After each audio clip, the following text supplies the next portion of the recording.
ഞാൻ അടുത്ത മാസം ഹജ്ജിന് പോവുകയാണ്. അതുകൊണ്ട് ഇടപാടൊക്കെ ഞാൻ മടങ്ങി വരുന്നവരെ എൻ്റെ മോൻ ഹബീബാ കൈകാര്യം ചെയ്യണത്. ഞാൻ ഓങ്ങനെ അങ്ങോട്ട് പറഞ്ഞു വിടാം.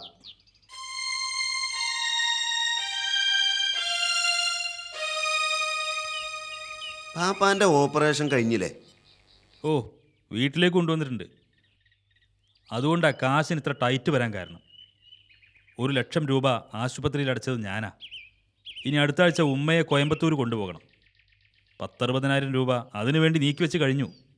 പെങ്ങളെ കാര്യം എന്തായി? ഒന്നും ശരിയായിട്ടില്ല. പറ്റിയ ഒരാളെ കിട്ടണ്ടേ? പണ്ടവും പണവും എത്രയും കൊടുക്കാൻ ഞാൻ തയ്യാറാ. ആ പോരൊന്ന് ശരിയാക്കി കൊടുക്കണം. പൊളിഞ്ഞാടാനയക്കണത്. എന്തിനാ അവരെല്ലാവരും കൂടി ആ വീട്ടിൽ കഴിയണത്? എൻ്റെ വീട്ടിൽ വന്ന് താമസിക്കാൻ എത്ര പ്രാവശ്യം പറഞ്ഞു നോക്കി, കേൾക്കണ്ടേ?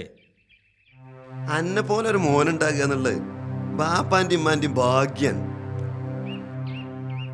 ജലാല് കാശിനാണോ വന്നത്? അതെ. എത്ര വേണ്ടി വരും? 5 ലക്ഷം.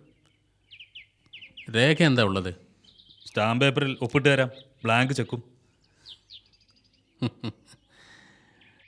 അതുകൊണ്ടെന്താ കാര്യം?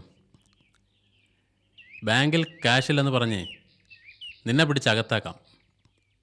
അതുകൊണ്ട് എൻ്റെ കാശ് തിരിച്ചു കിട്ടുമോ? കൽപ്പറ്റയിലെ ജ്വല്ലറി വട്ടിക്കാർ പിടിച്ചെടുത്തു.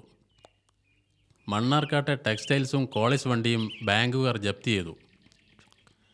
എറണാകുളത്ത് തുടങ്ങിയ ടെക്സ്റ്റൈൽസ് പൂട്ടി. ഇനിയിപ്പം ബാക്കിയുള്ളത് വീടും ആ നിൽക്കുന്ന സ്ഥലവുമാണ്. അതിൻ്റെ മുഴുവൻ രേഖകളും കറിയാച്ചൻ്റെ കയ്യിലല്ലേ? ഇന്നോ നാളെയോ അതും കറിയാച്ചൻ്റെ കയ്യിലാവും.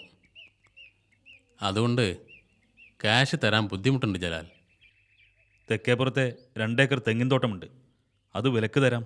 അതിൻ്റെ ആധാരം ജനാർദ്ദൻ്റെ കയ്യിലല്ലേ? എത്ര ലക്ഷം കൊടുത്താലാ അത് തിരിച്ചു കിട്ടുക?